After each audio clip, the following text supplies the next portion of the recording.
Yes, 1.75% with a 1.94 APR. Call the experts at Network Capital now. Call 800-500-1-HIT. 800-500-1-HIT. As in home run. Call now and save big on your refi. 800-500-1-HIT. 800-500-1448. NMLS ID 11712. Not licensed in all states. Visit NMLSConsumerAccess.org. Licensed by California Department of Financial Protection and Innovation under the financing law. Number 603B787. An equal opportunity lender. Rates subject to change and may not be available rate law. Discount points may apply. Subject to credit approval. Call 800-500-1448 for additional cost information. Southland weather from KFI. Tonight will be clear, lows in the 60s. Tomorrow we'll see highs in the upper 60s to mid-70s at the beaches. Low to mid-80s for Metro LAOC. It'll be around 90 in the valleys and mid-90s for the IE. Tuesday we'll see pretty much the same weather around the Southland except for slightly cooler weather in the San Gabriel Valley. Then Wednesday marks the first official day of fall. Right now Van Nuys 80, Palmdale 83, Seal Beach 69, and in Pomona it's 80 degrees. We lead local, live from the KFI 24-hour newsroom. I'm Andrew Caravella. And a very happy weekend to you here on KFI AM 640. Welcome to the Rick Edelman Show. Well, it has finally arrived. What am I talking about? No, it's not the school season. That's been around for a few weeks now. It's the new tax law. Yes, it has finally arrived. The Democrats have submitted their proposal in the House of Representatives for the tax plan that they want the Congress to approve and the President to sign. Now, normally, here on this radio show, I mean, you know me, you've been listening for a long time, and you know I never like to talk about pending legislation. And there are two reasons why, over the years, people have often asked me, Rick, what do you think about the so-and-so bill? There are reasons, two of them, very simply, why I never like to talk about it. Number one, it's highly unlikely that the bill will be passed. There are hundreds and hundreds of pieces of legislation introduced before Congress on an annual basis. A tiny little sliver of them ever get into law itself. So why bother talking about something that is never going to end up happening? Second, if we do talk about proposed tax legislation, you'll just suddenly get yourself all confused comparing it to the current tax law. And I don't want to confuse you at all. So we generally wait until the laws are signed before we begin talking about them. But I need to digress. I need to deviate from my traditional, normal approach because this new piece of legislation, although it has the same issues as all other proposed legislation has, there are two elements here that make it worthy of conversation. And that's why I want to talk about it with you. I'm going to go into some of the details of the new proposals. I'll couch that properly. But I want to give you this info before I launch into those details. Number one, as is always the case, the initial bill that is offered in Congress is never the final legislation that the president signs, because that's part of the political process. There's going to be debate. There's going to be back and forth. There's going to be negotiation, so-called horse trading in the back smoke-filled room where they're doing their deals with elbowing and jockeying around and all that kind of good stuff. That is yet to come. The one thing we generally can rely on, and again, this may prove not to be true, but I'm pretty confident it will be, the current proposal is as bad as it's going to get. When I say bad, I mean expensive. In other words, whatever they're offering here is the most they can expect it to offer. That's important. That gives us some guidelines to have as an idea for our planning purposes into 2022. Second, the big open question that many people have had is when is the law going to become effective? Now, normally, when Congress passes a law, they make it effective the following January 1. They give people, a little bit of time to get used to the fact that the law will take effect. If it's a big deal law, they say it's going to take effect in 5 years or 10 years. But they rarely say that the law will be effective as of the date of signing. But when it comes to tax law, Congress often takes a different tone. Congress often says, when they're dealing with tax law, that the law will take effect as of the date the legislation is proposed, which means that the legislation will be effective not merely when the president signs it in the next couple of months, but it will be effective way back in the month of September. In fact, sometimes they even go backwards beyond that, and they retroactively imposed the law or in the past few years. The Democratic proposal that was submitted to the House this week sets the law to become effective January 1st. That is very clarifying. It eliminates a lot of the fear that a lot of people had that they needed to make changes to their investment strategy or other aspects of their personal finances before Congress passed the law. It appears, from the way the legislation has been proposed, we don't have to worry about that. We can take a deep sigh, a big, deep breath, sigh of relief, knowing that we don't have to act unnecessarily rapidly. We can wait and see how the legislation unfolds during the debate in the House and then ultimately in the Senate. So with those two pieces of information in mind, let me share with you what the proposal is. Here's another good element to this. The extreme proposals that were offered by Bernie Sanders, Elizabeth Warren, and other far-left members of the Democratic Party, those extreme proposals were not included in this bill. There will be no wealth tax where you are taxed on the value of your assets. There's also no tax on the billionaires. Bill Gates, Elon Musk, Mark Zuckerberg, Jeff Bezos, they are not being targeted for taxes. In other words, the House Democrats did not go after the uber super rich. Instead, they're going after the merely rich, which, by the way, may well include you in their definition, and I'll talk about that in a moment. There's also no elimination of carried interest. You don't even know what that is. Carried interest is a tax deferral available to, you guessed it, the super rich. These are the folks who invest in private equity and hedge funds and venture capital. Private investments not available for ordinary consumers. They typically require hundreds of thousands of dollars, often millions of dollars to invest. High-risk ventures in many cases that provide through a loophole in the law the ability to defer their taxes on their profits until they sell those investments 10 years from now. You, as a poor little schmo buying mutual funds, have to pay taxes every year on your mutual fund profits. Not true for these folks in these private equity deals. They instead get to defer their taxes for as long as they hold that investment. There was a lot of talk that Congress was going to eliminate the carried interest provision. Guess what?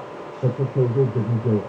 I have to wonder what kind of backdoor conversations have already taken place that have caused the Democrats to not go after those super billionaires and those that are investing in the kinds of deals they like to invest in. Instead, the tax increases are going after the merely rich. The new top tax rate, according to the legislation, will be 39.6%. Now, that isn't a huge increase over the current level, but it applies to people who are only earning in the hundreds of thousands of dollars, not the multi-millions of dollars. There's going to be a top corporate rate, according to the legislation, of 26.5%, and yes, those earning over $5 million, they'll pay a 3% surcharge. So yeah, people who are making an awful lot of money, $5 million or more a year, will pay more. Also, the capital gains tax is going to increase from 20% to 25%. That is a substantial increase, and that's going to apply to everybody with capital gains, which means you and me, because we get capital gains from our stocks and our bonds and our real estate and our mutual funds and our ETFs, etc. Now, here's the interesting element about this. The tax rate on the first $400,000 of income will be 18%. The tax rate on income between $400,000 and $5 million will be 21%. Now, what we have to understand about this is that if you are earning $200,000 or more, your taxes are going to go up, but only by a little bit. If you're earning $1 million or more, your taxes are going to go up over 10%. By 2027, Remember I said sometimes they pass a law and they don't implement it right away, they delay the implementation? That's the case here. The taxes are going to go up, not just immediately on January 1, they're going to continue to go up over the next 6 years. By 2027, everybody who's earning $30,000 or more are going to be paying higher taxes. You remember when President Biden said on the campaign trail, nobody earning under $400,000 will be suffering a tax increase? Well, it appears, you know what I'm saying? It appears that isn't going to prove true. By the way, higher income earners are going to have a lower array of tax deductions they can take. There are going to be higher taxes on tobacco, and salt is unchanged. The deduction you get for your state and local taxes, there's a $10,000 limit. You can't deduct more than that, even though you'll probably pay more than that in property taxes and state income taxes. That is not changed, even though there were campaign promises to do so. So this is looking like the most that the tax increases are going to be. By the time we get to the negotiation, it may prove even less than this. I'll keep you posted here on the show in the weeks and months to come. What we need to recognize for the moment is that there does not appear to be any need for you to engage in extensive changes in your investment strategy as a result of what the tax law is going to look like on January 1. You're going to want to stay in touch with your financial and tax advisors to make sure you are doing what you need to be doing at the time you need to be doing it. I'm Rick Edelman. Stay tuned for more here on the show, including my guest in our next segment, Jeff Rosenberger. He's going to be talking about a key section of the new tax law proposal that is going to help Americans save. And if Congress is going to make this happen accidentally. We'll tell you about it when we return here on the Rick Edelman Show. 888-PLAN-RICK, rickedelman.com. The views expressed on this program are not necessarily the views of this station. Content is for educational purposes only. Consult with a financial advisor or conduct your own due diligence with investors. Calls are pre-screened and the show was pre-recorded earlier this week. This is with Edelman Financial Engines, a part of Financial Engines Advisors, LLC, and the investment advisor that furnishes this program. They are French financial advisory firms based on assets managed, team size, experience, and regulatory record. Firms self-nominated. Investment returns and experience are not considered. Advisors in the Hall of Fame have been in the top 100 for 10 plus years. Future performance is not guaranteed.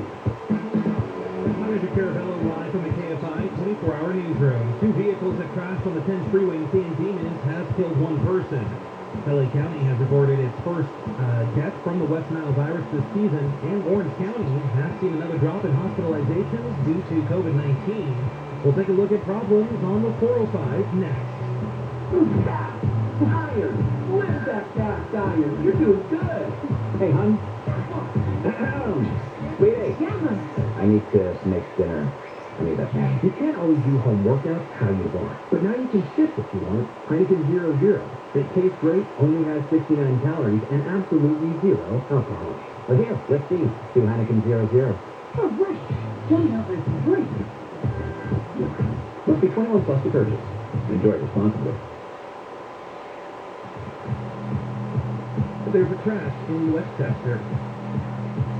Northbound side of the 405 before Howard Hughes Parkway. Multi-vehicle wreck has left lane blocked up. Traffic starting to stack up near the 105. In West Los Angeles, slow ride on the southbound side of the 405 between Santa Monica Boulevard and the 90. Heavy spectators flowing due to the wreck on the northbound side that we just mentioned. And in Fillmore, traffic is starting to slow down even more. Southbound 5 before the 210. Mentioned the crash in the 2 middle lanes earlier. It's still there. The backup's building. And you'll be seeing the brake lights back near the 14. KFI in the sky helps get you there faster. I'm Chris Sylvester. Hey, it's Dean Sharp. Your first step towards your dream kitchen should be a totally free in-showroom consultation with my friends at the Kitchen Store. Experienced kitchen designers, a 7,000 square foot showroom, state-of-the-art computer design, 12-month same as cash financing, pricing that beats the big boxes, all right off the 405 in Culver City. For more than 50 years, the Kitchen Store is the place for kitchen cabinets. Dial 310 Kitchen. That's 310 Kitchen, or find them on the web at 310kitchen.com. This report is sponsored by CVS. Come into CVS and get a free flu shot. Plus, get $5 off $20 shopping pack. CVS, America's choice for vaccination. No cost flu shots with most insurance. Restrictions apply. Visit CVS.com for details. She has no particular drive or smarts. She's living on the planet, but there's really no purpose to her. There's a lot of people like that. They don't have any interest. They're just reassessing their choices. Yeah. You know what? My parents went through the Depression and World War II. They didn't have time to reassess their choices. They had to go to work. John and Ken, weekdays at 2. I never heard him once go, I don't think I'm being fulfilled right now. On TMMI. Welcome back to the Rick Edelman Show. We were just talking about the new tax legislation being proposed on Capitol Hill by Democrats in the House of Representatives. This bill is gaining a lot of momentum, and there is legislation, the Build Back Better Act, which is all designed to raise what Congress hopes is $3.5 trillion of new funding to pay for all sorts of things that the country needs. There's something embedded inside the bill that ordinarily, if it were standalone legislation, if it were getting a lot of attention and spotlight all by itself, it might not get passed into law, but because it's being embedded in this broad piece of legislation that everybody else is paying other attention to, this just might go through, and it might just help an awful lot of Americans save for retirement who are struggling to do so. To help us talk about all this is Jeff Rosenberger. He's a PhD in Management Science and Engineering from Stanford and Chief Operating Officer of Guideline. Guideline is a retirement platform for small businesses. Jeff, welcome to the program. Glad to have you. Thanks, Rick. It's really great to be here. So there is a retirement savings gap in America. Let's start there with what the problem is, how it's arrived, and what this potential legislative solution is designed to help attack. So talk about, first off, the retirement savings gap here in America. Yeah. Some of the data is a little hard to pin down, and it really depends on some of your source and timing, but what you see is there are over 5 million employers in the U.S. that don't offer a 401k plan to their employees today. These are mostly firms with 100 or fewer employees. They're really pretty focused on small businesses where the gap is. And by different measures and different data sources, anywhere from 1/3 to 1/2 of the private sector workforce lacks access, depending on the on the source. So the size of the gap is pretty darn big. It's a really big problem that needs to be attacked. And so if you've got 1/3 of the country looking for employers who don't offer a 401k, then they don't even have the opportunity to save for retirement at work. And we know that if you do have a 401k, you're far more likely to save for retirement than if you don't have a 401k. And that's really the crux of the issue. Lower income workers, people working for small employers, don't have the same ability to save for retirement as those working for big companies. Yeah, that's exactly right. And there's some data even from AARP that's exactly what you said, which is you're 15 times more likely to save for retirement if you have a plan offered through your employer. So it's really important to get that offering and program through the employer. And it's just a really big hole in the small business ecosystem today. And not only are you more likely to save for retirement, the way the rules work, you're allowed to save even more because you can contribute to a 401k a lot more money than you can contribute to an IRA. So it's a double benefit for people working at big companies and a double damage for people working at smaller companies. I mean, the game is just, it's not a level playing field. Yeah, no, that's exactly right. And I would add one more thing on that, which is, with the typical 401k plan, most employers choose to match. I mean, take the typical guideline plan, which is, mostly small businesses. Even there, a typical employer matches 3 to 4% of the employee compensation. So it's a big difference, not just sort of 3 times the contribution limit between a 401k and an IRA, but also the expectation that the employer will help you, save by doing that. So a solution to this, since states are as worried about it as the federal government, many states are beginning to develop legislation that says if the employer doesn't offer a 401k, we're going to create a state-run IRA program, and we're going to force all small employers to enroll their employees in it. Talk about these auto IRA programs. Yeah, that's right. And it's really interesting because there's over 20 states, probably pushing towards about 30 states that are in some phase of either starting the program, looking at passing legislation, or doing kind of research on what it would mean for their state. The three states that are furthest ahead are Oregon, California, and Illinois. Oregon is the only one that's fully rolled out. And typical for each of these programs is they basically require a mandate or have a mandate for small employers, typically with 5 or more full-time employees, to offer a 401k plan to their or a qualified plan to their employees. And if they don't want to do that, they can potentially use what you said, a Roth IRA, an auto IRA program administered through the state that has both auto enrollment and auto escalation. So you're exactly right, which is the state treasuries have been looking at this. They're concerned about seeing the first wave of the baby boomers retiring and finding them underprepared for retirement. And what that means is a lot of those costs end up potentially with the county health system or the state. And they're looking at that and saying, we got to step in and do something. And this is their approach of taking a mandate for small employers, and then alongside that, a potential offering if, the employers don't feel like they can afford or set up a full 401k plan. And so you've got 50 states coming up with 50 programs. It's a real mess out there. But now suddenly the federal government is stepping in with a proposal of its own, and that is what's been embedded into the Build Back Better Act. Talk about the federal program. Yeah, no, you're exactly right, and I think there is a fair bit of concern of, I'm sure you talked about 529 plans on your program before, the state programs for college education savings. Sure. And I think a lot of people have looked at state programs, but hey, let's not necessarily do that all over again. Is there a way for the federal government potentially to step in and create a little bit more uniform program, which also could help employers that have, employees across state lines? They don't want to be administering multiple different kind of programs. So you're exactly right.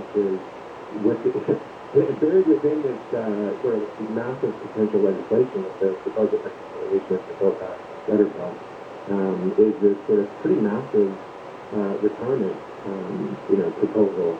And so what it does, it has a very similar mandate, but at a federal level. So it's 5 or more employees need to get a retirement plan. What's different with the federal program, which is the state programs that are already out or rolling out, is the federal program does not come also with a potential product. So what they're saying is, administered by the federal government, so what they're saying is, hey, you should be able to find, and we believe there are products in the private market that will either exist today or will be developed quickly that will help you meet those needs. Now, your company, Guideline, provides 401ks to small business. So do we here at Edelman Financial Engines. But is this a competitive threat?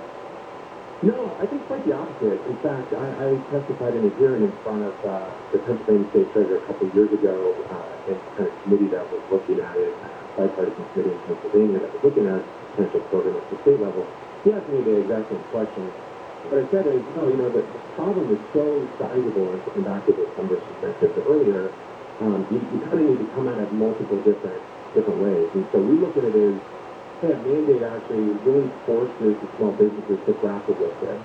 And it is one more thing for them to take on, but it's also really, really important to their workers, and, it's important for the small businesses to be able to compete for talent in a really competitive and kind of disruptive labor market. So, no, we don't see it as competitive. We actually think they will encourage small businesses to move forward that are kind of not taking steps today. And in our case, 90% of our clients are setting up new 401k plans today. So it's really a question of do they do it this year? Do they do it next year? Kind of that motivation of hey, do they have time to do this? How important is it to that point? Get going. And so we share your view, and that's why we're excited about the prospect that Congress will pass this legislation, make it easier for all American workers to save for retirement no matter where they're working. We'll see if, in fact, it does get included in the final legislation. Jeff, I know you're working on this at Guideline very heavily, along with your partnership in the Funding Our Future Coalition. We're thrilled that you're a member of the coalition, and I just want to say thanks so much for joining us on the program today. Good. Thank you, Rick. That was Jeff Rosenberger, the COO of Guideline, the retirement platform for small businesses, and a member of the Funding Our Future Coalition. You can learn more about the coalition at fundingourfuture.us. You're listening to The Rick Edelman Show, 888-PLAN-RICK. That's 888-752-6742. Or visit online at rickedelman.com. I'm Andrew Caravella, live from the KFI 24-hour newsroom, breaking news at the bottom of the hour. News is breaking. Here's the latest from the KFI newsroom. A local news channel in Utah, KUTV, has confirmed moments ago that an unidentified body has been found in Grand Teton National Park, Wyoming, where Gabby Petito was last seen. KFI will provide updates as they become available. When news breaks, KFI is on it. Keep it here for updates on KFI AM 640.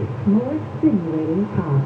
More news at the bottom of the hour. The fire burning near Gorman off the 5 freeway is now 40% surrounded. The fire started on Friday when a big rig caught on fire. The fire has burned more than 250 acres. The fire burning in Butte County is now 88% surrounded. More than 963,000 acres have burned. This fire is the second largest in California history. More than 1,300 structures have been destroyed by the fire. House Majority Whip Jim Clyburn says the vote on the Senate infrastructure bill could be delayed. Well, there's always a possibility that the vote will get delayed. But the question is, are we going to work to get to our goal for September 27th? Clyburn says moderate and progressive Democrats continue to negotiate the reconciliation bill. He says that September 27th is still the goal for the vote, saying he feels comfortable. Feels comfortable they're going to get there. Mississippi Republican Governor Tate Reeves says President Biden's vaccine mandate for American workers is a political move. This is an attack by the president on hard-working Americans and hard-working Mississippians who he wants to choose between getting a jab in their arm and their ability to feed their families. Reeves says Biden wants to change the political narrative away from himself and what's going on in Afghanistan. Biden's new vaccine requirements for getting vaccinated against coronavirus could apply to as many as 100 million Americans, or nearly two-thirds of the nation's workforce. Reeves says the president doesn't have the authority to enforce it. Right now, we're looking at a crash in Corona.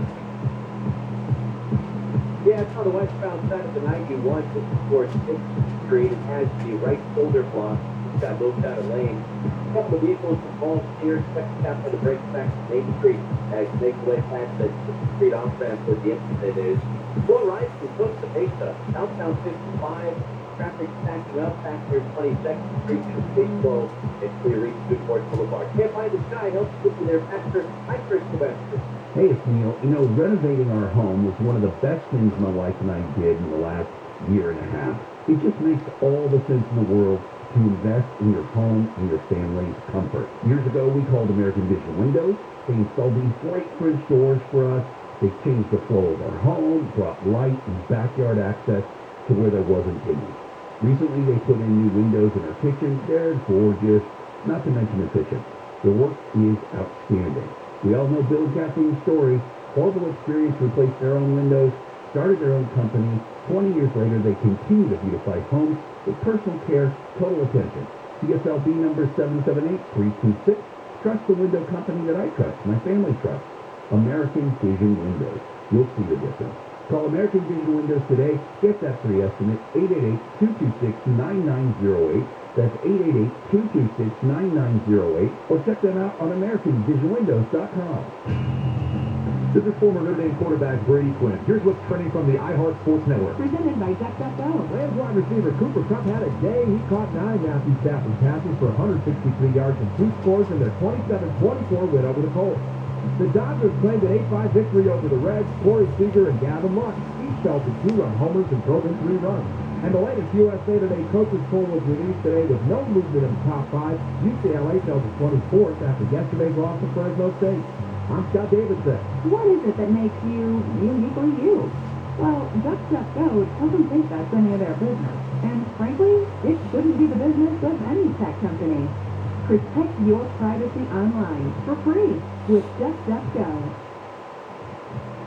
Southland weather from KFI. Tomorrow we'll see highs in the upper 60s to mid-70s at the beaches, low to mid-80s for Metro LA OC. It'll be around 90 in the valleys and mid-90s for the Inland Empire. We lead local, live from the KFI 24-hour newsroom. I'm Andrew Caravella. Have you wanted to speak a new language but thought it'd be too difficult or take too much time? Then try Babbel. In just 15 minutes a day, Babbel teaches you conversations that you will actually use. With 14 languages and lesson topics like travel, business, relationships, and more, you'll learn what matters most to you. Babbel. Language for life. Learn a new language with ease. Go to Babbel.com to try for free. That's BABBEL.com. AMCO presents Bet You Didn't Know. Bet you didn't know that your car's transmission is made up of 800 pieces. Also, bet you didn't know that AMCO fixed over 40 million transmissions, and that AMCO offers a nationwide warranty. Are you still driving around with that check engine light on? AMCO will read and report the trouble codes on your vehicle for free. Call them today. That's AMCO, AA, MCO. Are you an overthinker? Hi, Rick Edelman here, host of the Rick Edelman Show right here every weekend. In 3 decades of serving folks like you here at Edelman Financial Engines, we've met a lot of folks who were trapped because they were overthinking their financial decisions. We get it. This can be scary stuff. You work really hard and you make a lot of sacrifices to save all your money. And well, just imagine if you make a mistake. Bad investment choices, the wrong mortgage, incorrect insurance coverage. It's enough to keep anyone awake at night. So here are 2 pieces of advice to help you solve the problem. First, realize that most decisions can be changed. And second, it's not just you, it's we. You don't have to go it alone. Let us help you. You'll get our experience and our expertise. So call us at Edelman Financial Engines. With one decision, you don't have to overthink. Call us at 888-PLAN-RICK. That's 888-PLAN-RICK. Or visit us at rickedelman.com. That's RiceDelman.com. The Rick Edelman Show is brought to you by Edelman Financial Services, LLC.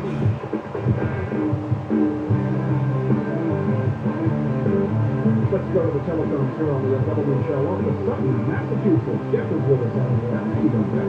Hey, good morning, Rick, and thanks for taking my call. My pleasure. I've been a long-time listener. Been very impressed with your holistic approach towards financial management, and I've actually reached out a couple of times to your colleagues at Edelman.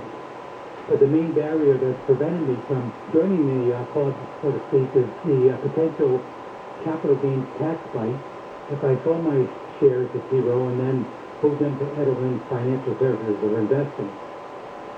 However, I recently came upon a concept of transfer in kind, which seems on the surface would allow me to transfer my funds directly to Edelman without this tax bite.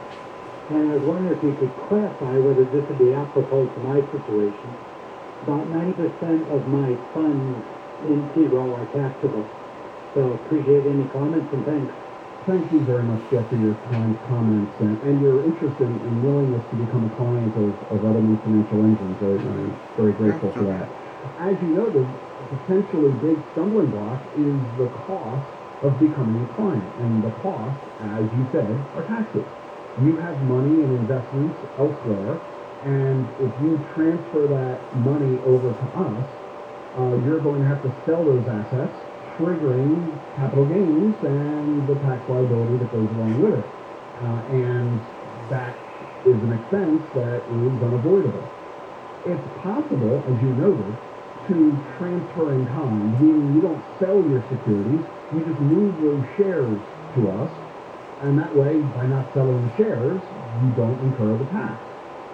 But it doesn't work as a practical matter for the simple reason that if you transfer the shares to us, we're going to sell the shares. And sometimes clients do that. They transfer shares instead of cash, and we just sell out the shares, incurring the tax liability. Why do we do that? Why do we liquidate your shares? It's because you're hiring us to manage your money. And we manage money in a certain way. We use certain investments, mutual funds and exchange-traded funds in our case, and we're going to construct for you an investment portfolio based on our money management acumen. So that's why you're hiring us. So we don't care about the investments you own. If by some strange coincidence you do own some funds that are the same as the funds we would use, then sure, we will transfer them in kind to avoid the tax liability. But we usually discover that isn't the case. The client owns other stuff, or even if they own the same funds, they don't own them in the right combination. So we'll still end up buying or selling some of those shares anyway. So you're going to incur this. And that's not just an Edelman thing, that's an everywhere thing. Most financial advisors operate the same way because the reason you're hiring the advisor is for them to manage the money. If you want them to merely hold your securities that you already have, then why are you bringing the shares to us? Why do you want us to charge you a fee if we're not going to be managing the money? If all we're going to do is hold on to it on your behalf. So it doesn't do you any good to transfer your existing assets to us. You're not getting any value from our services. You're paying our fees for no reason. So it doesn't make a whole lot of sense. So you need to decide. You need to answer that question. It's a key question. Do you realize the tax liability